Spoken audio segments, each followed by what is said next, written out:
The Chicago Bulls took a bad loss, or a tough loss, if we can call it that, versus the Utah Jazz last night in double overtime in the game that I felt like the Chicago Bulls had their opportunities, but just could not get it done and have now lost 5 games in a row after starting the season 6-1 and being at the top of the Eastern Conference. What is going on?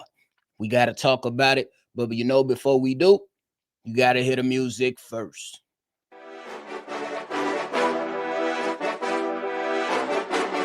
Cognac gang.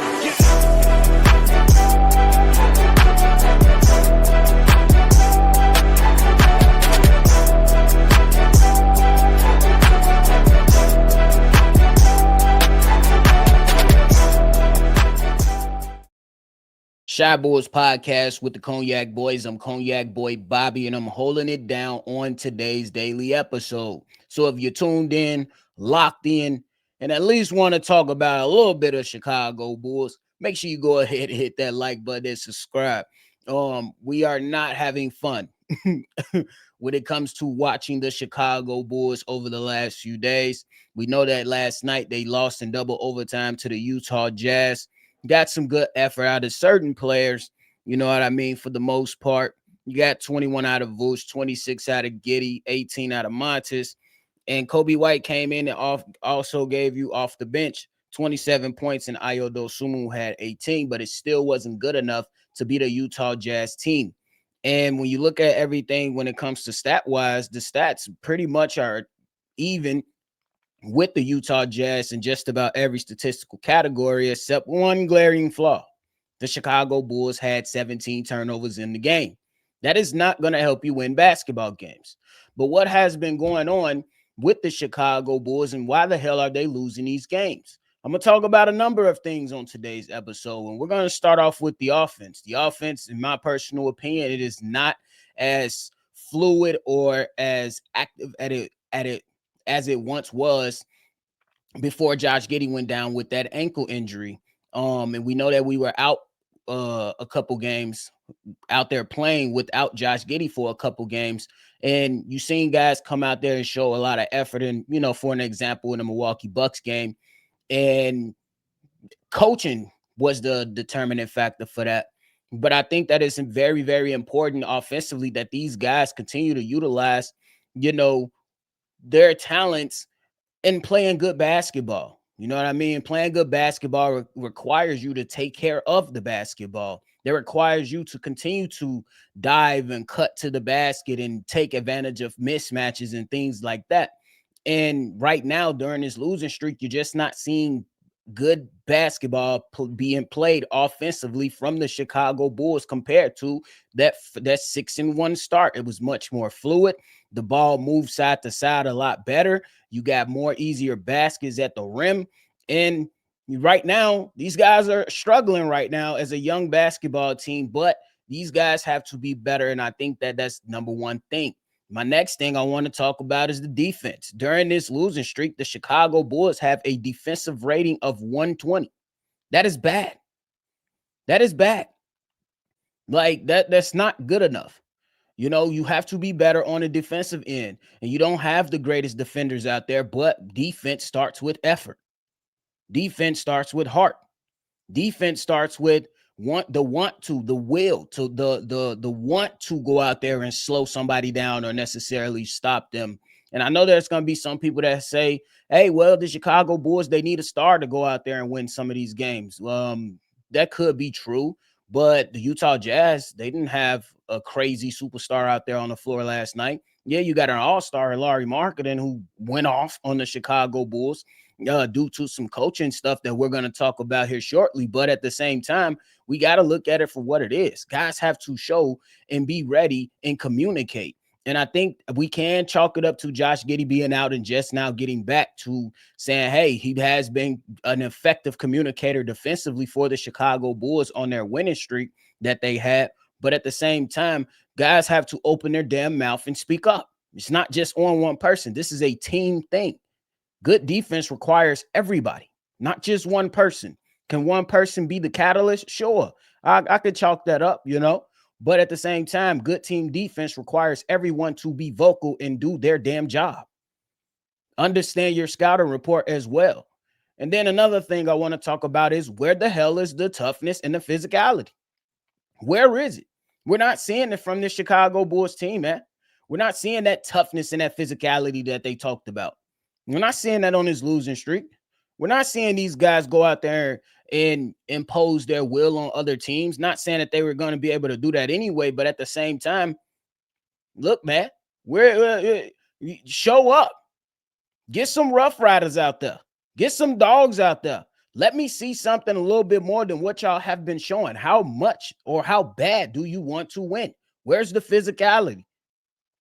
Where's the physicality? Is it just placed on one person? No. And I've been very frustrated watching guys like Isaac Okoro throughout this whole entire season. He's had his moments of being solid for the Chicago Bulls, but hey, you're not going to always play against the Cleveland Cavs. And then we look at our guard spots, you got to give some. Ayo has to be better defensively. Bring that toughness and that physicality. Yes, you're missing Trey Jones last night, but at the end of the day, if somebody's down, you have to step up. And ultimately, it comes down to coaching. Not everything is on the coach, but the common denominator is our coach. The rotations, the unwillingness to sit people down and be better for yourself. After it seemed like this shit is a repetitive thing with Billy Donovan. You come out, you say Billy Donovan is doing a good job, and then he goes on and do a terrible job.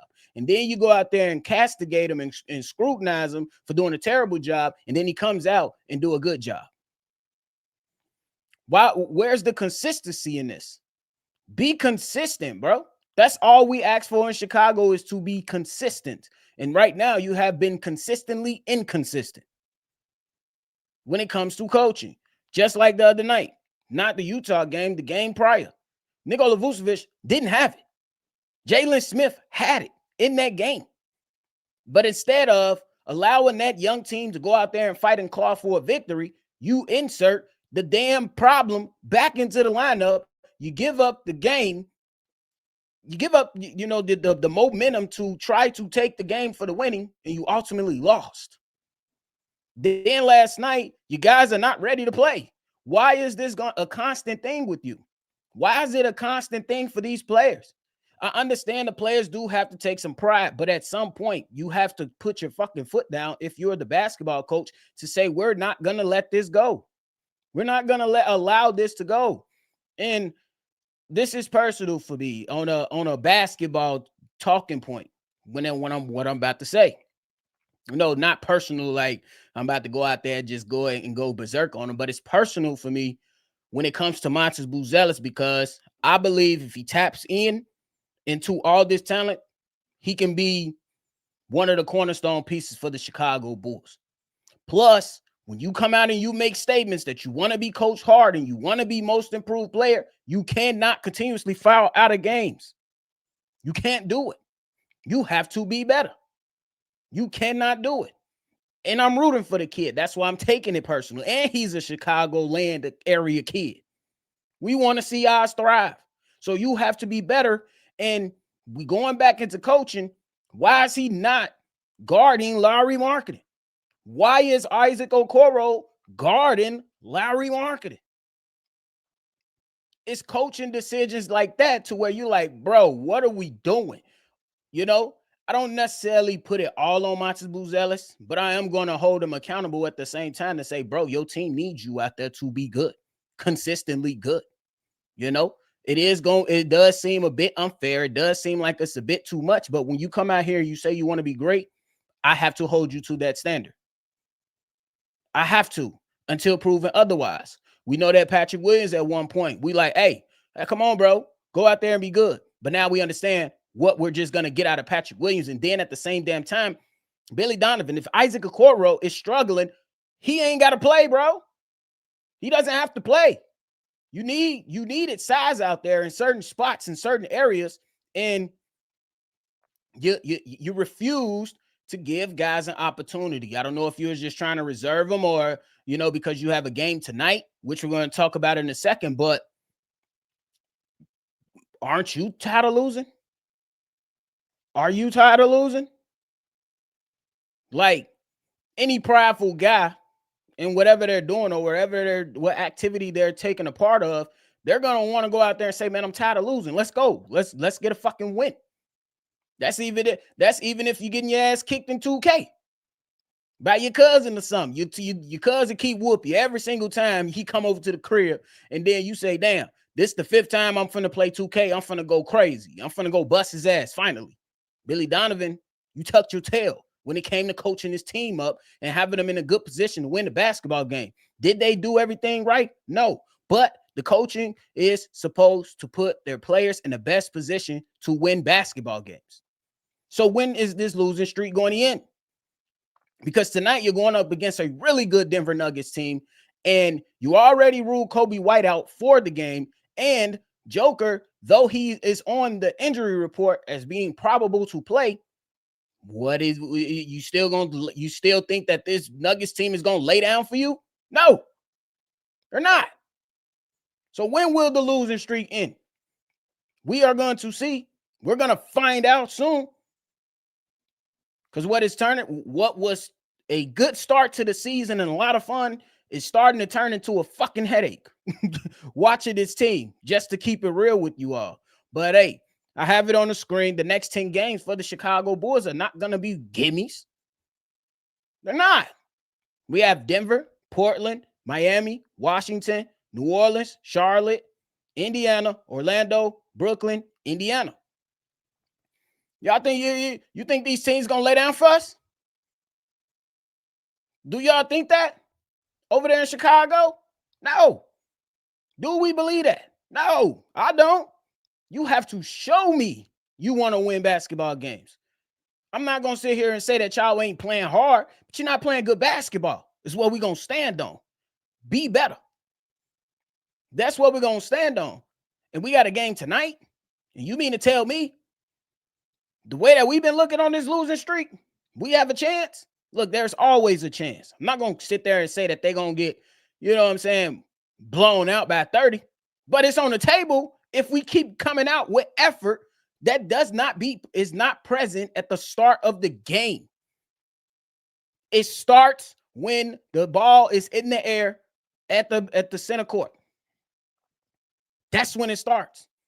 Honestly, it starts before that. What is your mentality entering the game? Because the guys come in and they say a lot of great shit after the games. We were supposed to be ready, man. We wasn't ready. We didn't have a good start. Okay, well, okay. Don't y'all gonna get me back to that point. I don't want to hear that shit. I don't want to hear I like hearing good comments and guys keeping it real and saying stuff after the game, but